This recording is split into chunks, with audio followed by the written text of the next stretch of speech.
یہ ہے ایک جبر اتفاق نہیں، جون ہونا کوئی مذاق نہیں۔ ناظرین کرام، میں ہوں زید شیر اور آج ہمارے ساتھ کچھ تلخ اور میٹھی یادیں حضرت جون ایلیا کی ہیں۔ میرا تعلق جون ایلیا سے تقریباً ایک دہائی پر مشتمل ہے۔ مجھے یاد ہے کہ میں 8ویں کلاس کا طالب علم تھا۔ ایک دن کتاب نہ لے جانے پر میرے اردو کے ٹیچر نے مجھے کھڑا کروایا اور کہا کہ کوئی شعر سناؤ۔ تو میں نے ایک شعر سنایا جو میں نے فیس بک پر پڑھ رکھا تھا کہ مت کرو بحث ہار جاؤ گی، حسن اتنی بڑی دلیل نہیں۔ علم میں نہیں تھا کہ یہ جون ایلیا کا ہے یا جس شاعر کا ہے۔ مجھے اچھا لگا، میں نے سنا دیا بے ساختہ۔ میرے ٹیچر بولے تم جون ایلیا کو پڑھتے؟ میرے پاس ہاں کے علاوہ کوئی جواب نہ تھا، سو میں نے ہاں کر دی۔ لیکن ایک تجسس سا مجھ میں باقی رہ گیا کہ یہ جون ایلیا کون ہے، کیسا ہے۔ آپ نے بھی جب پہلی مرتبہ جون ایلیا کا نام سنا ہوگا تو آپ کے دماغ میں کچھ عجیب خوفناک تصویر بنی ہوگی۔ پہلی تصویر جو بنی وہ مجھے لگا جون ایلیا کوئی خاتون ہے، دوسرا لگا یہ کوئی یورپی خاتون ہے۔ جب میں نے گوگل کیا تو مجھے پتہ چلا جون ایلیا ان کا قلمی اور شاعرانہ نام ہے۔ جون تخلص ہے اور ایلیا حضرت علی کو کہا جاتا تھا، تو انہوں نے اسی مناسبت سے اپنے نام کے ساتھ جون ایلیا جوڑ لیا۔ مگر ان کا جو اصل نام ہے وہ سید سبط جعفر نقوی ہے۔ یہ ایک علمی گھرانے میں پیدا ہوئے۔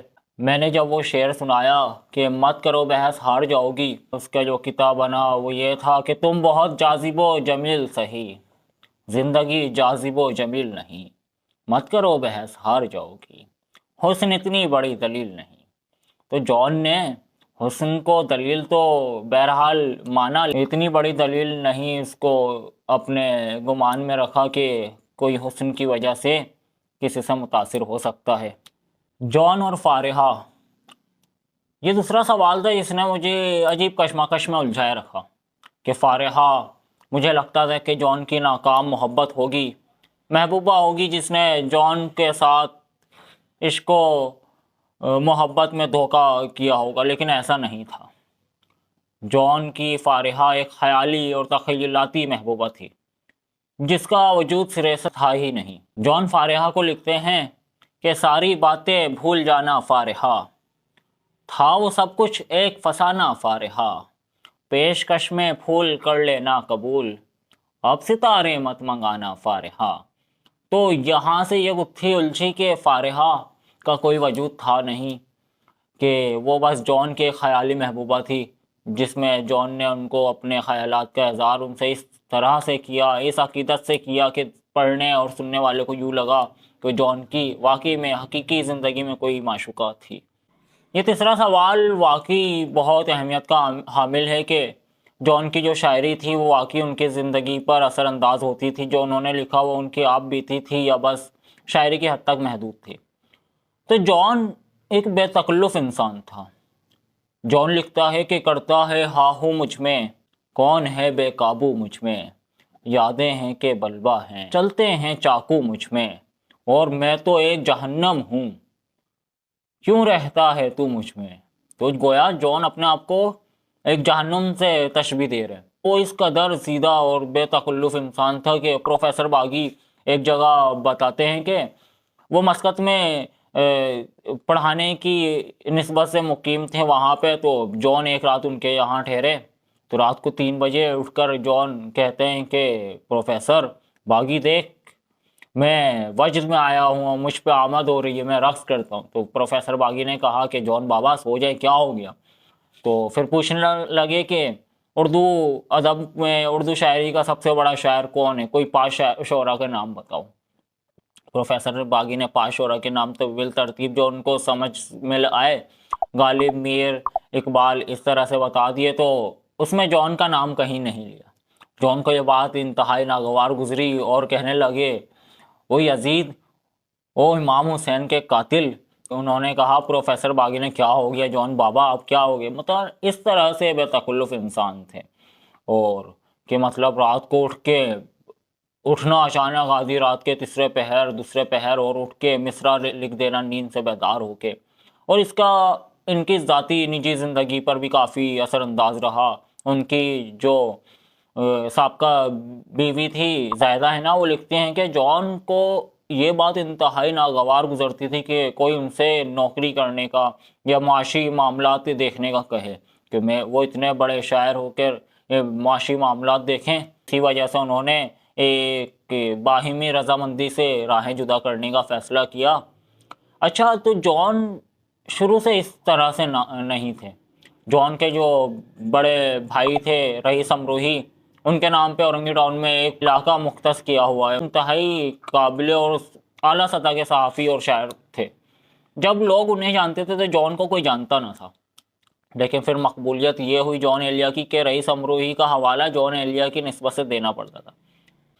جان کی نظم کی طرف ہم دھیان دیں تو لکھتے ہیں: تم جب آؤ گی تو کھویا ہوا پاؤ گی مجھے، میری تنہائی میں خوابوں کے سوا کچھ بھی نہیں، میرے کمرے کو سجانے کی تمنا ہے تمہیں، میرے کمرے میں کتابوں کے سوا کچھ بھی نہیں.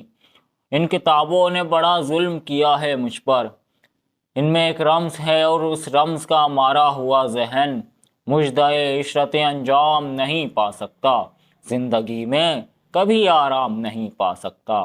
تو یہ جان ایلیا کی جو اتنا بے تکلفی اور ایک چڑچڑاہٹ اور جنجناہٹ کی کیفیت ہوتی تھی، تو اس کی ایک بڑی وجہ یہ تھی کہ ان کا صرف اور صرف کتابوں سے واسطہ تھا، باقی ان کو دنیا کے کسی معاملات سے سروکار نہیں تھا.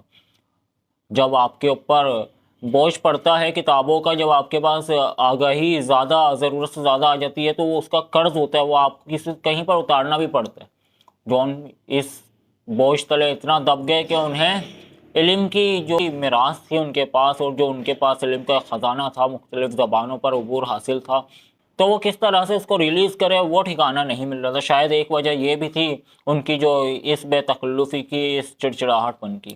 جان کی شاعری جو ان کو ان کے ہم عصروں میں منفرد مقام دلاتی ہے، وہ ہے ان کی شاعری میں ایک اچانک والی صورتحال، جو ایک حیرانی. جو یہ نوجوان آج جان کے پیچھے پاگل ہے، جو جان کو اپنا مرشد اور سرکار کہتے ہیں، اس کے پیچھے جو ایک وجہ ہے وہ سرکار کہنے کی، وہ یہ ہے کہ ان کی شاعری میں ان کو ایک نیا زاویہ، نیا رنگ دکھتا ہے. لکھتے ہیں کہ جیسے سالہ سال اور ایک لمحہ کوئی بھی تو نہ ان میں بل آیا، خود ہی ایک در پہ میں نے دستک دی اور خود ہی لڑکا سا میں نکل آیا. یعنی دستک بھی خود دے رہا ہے جان، اور اندر سے بھی جان ہی برآمد ہو رہا ہے. تو یہ کیسے عجیب رنگ ہے، عجیب نقشہ کھینچا ہے. یا یوں کہیے کہ کتاب بڑا مجھے پسند ہے جان کا. مر چکا ہے دل مگر زندہ ہوں میں، زہر جیسی کچھ دوائیں چاہیے، پوچھتی ہے آپ اچھے تو ہیں، جی میں اچھا ہوں، دعائیں چاہیے. شرم، دہشت، جھجک، پریشانی، ناز سے کام کیوں نہیں لیتی آپ ہو جی، مگر یہ سب کیا ہے، تم میرا نام کیوں نہیں. تو یہ جو حیرانی کی کیفیت ہے، یہ نوجوانوں کو اپنی طرف متوجہ کر رہی ہے. اچھا، تو یہ جان ایکسپلور ہونا شروع ہوا ہے. جس طرح سے سوشل میڈیا نے اپنا رنگ دکھایا، اس طرح سے جان نے بھی اپنا رنگ دکھانا شروع کر دیا. اور جب جان کے نثر پہ کام ہوگا تو اس بات کو میں بڑے وثوق سے کہہ سکتا ہوں کہ وہ ایک انقلاب برپا کر دینے کے لیے کافی ہے. جان اپنی نثری کتاب فرنوز میں لکھتے ہیں کہ میں نے ہر حسین عورت کو عام طور پر لالچی اور بے ضمیر پایا ہے. یہ کوئی شاعر جب کہتا ہے تو اس کے لیے جگر نہیں جگرا چاہیے، لیکن اس کو کور اس طرح سے کیا ہے کہ عام طور پر، مطلب انہوں نے ٹوٹلی نہیں کہا کہ مطلب انفرادی بھی نہیں کہا، اجتماعی بھی نہیں کہا، عام طور پر کہہ کر وہ بھی درمیانی راستہ اختیار کر لیا جان نے. جان کے جو پبلش ہونے والے مجموعے تھے ان میں شاید، گویا، گمان، لیکن اور فرنود، یہ ایک ایسے مجموعے تھے جنہوں نے بتایا کہ میں جان ہوں. جان کا جو پہلا مجموعہ شاید شائع ہوا، اس کے اقتباس میں جان لکھتے ہیں کہ یہ میرا پہلا مجموعہ 29 سال کی تاخیر کے بعد شائع ہوا، اور میں اعتراف کرتا ہوں کہ یہ ایک انتہائی ناکام آدمی کی شاعری ہے. اور یہ اعتراف کرتے ہیں کہ میں رائے گاہ گیا اور مجھے رائے گاہ ہی جانا چاہیے تھا، کہ جس باپ نے اپنے بیٹے کو یہی سکھایا ہو کہ علم سب سے بڑی فضیلت ہے اور کتابیں سب سے بڑی دولت، اور عملی زندگی گزارنے کا طریقہ نہ سکھایا ہو، تو اس کے لیے یہی تھا کہ وہ رائے گاہ جاتا. جان کے چونکا دینے والے شعر جو اس وقت میرے سامنے گردش کر رہے ہیں، ان میں سے کچھ یہ میں آپ کے سامنے پیش کرتا ہوں کہ داستان ختم ہونے والی ہے، داستاں ختم ہونے والی ہے، تم میری آخری محبت ہو۔ کون اس گھر کی دیکھ بھال کرے، روز ایک چیز ٹوٹ جاتی ہے۔ کیا ستم ہے کہ تیری صورت غور کرنے پہ یاد آتی ہے۔ یا یوں کہیے کہ وہ جو تعمیر ہونے والی تھی، لگ گئی آگ اس عمارت کو۔ جان کا لہجہ ہے وہ ان کو انفرادی مقام دلانے میں اسی وجہ سے کامیاب رہا کہ انہوں نے وہ بات کی دوسرا شاعر کرنا چاہتا تھا مگر کر نہیں پائے۔ یہی وجہ ہے کہ اگر جان کا رنگ سے ملتے جلتا کوئی شعر ہماری نظروں میں آ جائے تو ہم بنا کسی تفتیش اور تحقیق کیے اس کو جان کے نام سے منسوب کر دیتے۔ ایسے ہی جو میرے ذہن میں ندیم بابا کا شعر آ رہا ہے وہ یہ ہے کہ انگلیاں پھیر میرے بالوں میں، یہ میرا درد سر نہیں جاتا۔ یا دلاور علی آذر کا شعر دیکھیں کہ حد ادب کی بات تھی، حد ادب میں رہ گئی، میں نے کہا کہ میں چلا، اس نے کہا کہ جائیے۔ یا عمار اقبال کے شعر دیکھیں کہ تم بناؤ کسی تصویر میں کوئی رستہ، میں بناتا ہوں کہیں دور سے آتا ہوا میں۔ یہ 2-3 مثالیں تھیں جو جان کے نام سے منسوب کیے گئے ہیں شعر، حالانکہ جان کے تھے نہیں۔ نوجوانوں کی جان سے رغبت کی ایک خاص وجہ یہ بھی ہے، انہوں نے وہی لہجہ اختیار کیا جو ایک نوجوان کی ایگریشن ہوتی ہے، جو اس کا غصہ ہوتا ہے۔ جان لکھتا ہے کہ ثابت ہوا سکون دل و جاں کہیں نہیں، رشتوں میں ڈھونڈتا ہے تو ڈھونڈا کرے کوئی، اے شخص اب تو مجھ کو سبھی کچھ قبول ہے، یہ بھی قبول ہے کہ تجھے چھین لے کوئی، ایک شخص کر رہا ہے ابھی تک وفا کا ذکر، کاش اس زبان دراز کا منہ نوچ لے کوئی۔